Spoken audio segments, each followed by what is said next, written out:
Waalaikumsalam warahmatullahi wabarakatuh. Allahumma sholli ala Sayyidina Muhammad wa ala ali Sayyidina Muhammad.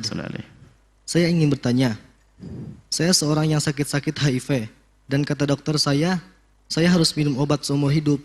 Namun setelah saya tidak meninggalkan sholat mulai sebelum bulan Ramadan, alhamdulillah saya baik-baik saja tanpa obat itu. Namun ibu saya memaksa makan obat itu kembali dan saya muntah-muntah dan saya berbohong esok harinya untuk minum obat. Apakah saya berdosa kepada orang tua saya karena berbohong? Terima kasih Buya.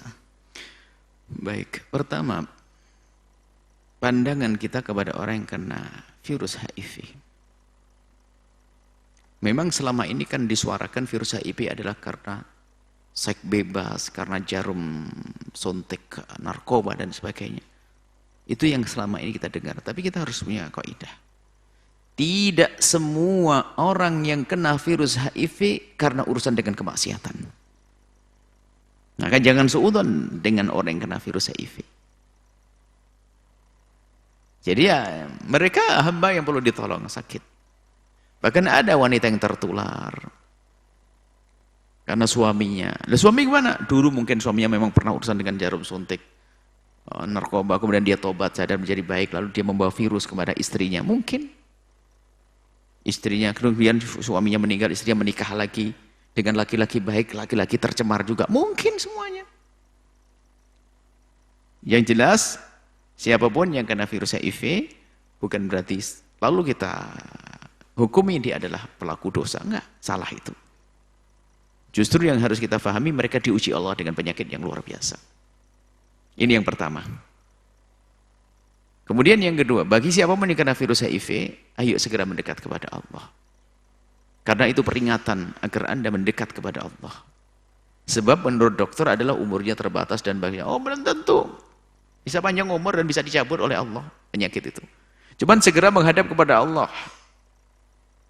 Menghadap kepada Allah, ingat kepada Allah. Ini yang penting, kalau tidak akan menjadi orang putus asa. Yang ketiga adalah jangan sampai menjadi orang putus asa lalu apa? Anda melakukan dosa besar. Dengan apa? Ingin menyebarkan penyakit ini kepada orang lain. Sehingga dia berzina sana sini untuk menyebarkan. Na'udzubillah dia, dosanya semakin menumpuk. Ada. Maka bagi siapapun yang punya terjangkit virus HIV ini, jika ini menikah harus memberitahu agar pasangannya mengerti, sehingga maka di saat berhubungan dengan cara yang bakal menghindarkan mereka dari tertular, saling menularkan. Harus ngasih tahu karena virus ini menular dengan hubungan suami istri diantaranya. Kasih tahu. Tapi kalau diam-diam akhirnya menularkan pada pasangannya, haram dosa yang demikian itu. Zalim. Allah tidak menyayanginya. Ini. Kemudian masalah obat. Obat itu kan menurut dokter. Kalau ternyata Anda sudah nyaman lalu tidak minum obat, ya nggak ada masalah. Bukan membohongi ibu, hanya tidak berterus terang saja kalau Anda tidak makan. Maksudnya bukan bohongi, Anda minum malah muntah-muntah kok.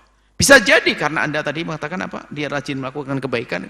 Dia dengan itu semua mungkin dicabut oleh Allah, mungkin sudah dicabut penyakitnya oleh Allah. Itu kan kata dokter, virus HIV belum ada obatnya.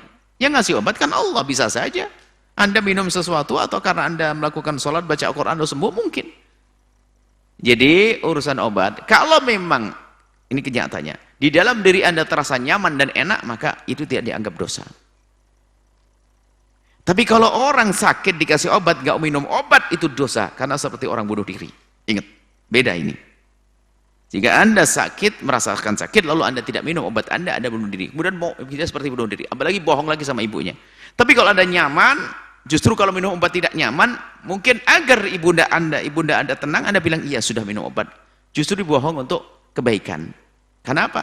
Kalau Anda terus terang, ibu akan marah. Akhirnya Anda harus minum. Minum Anda malah sakit, ya nggak boleh seperti itu. Semoga Allah memberikan kesembuhan kepada Anda yang bertanya. Dan yang lain yang dijual dengan virus-virus HIV, semoga Allah diberi ketabahan, sabar, dan dengan ketabahan, sabar kembali kepada Allah, pangkatnya tinggi di hadapan Allah, surga di hadapan Allah. Ini saja Allah.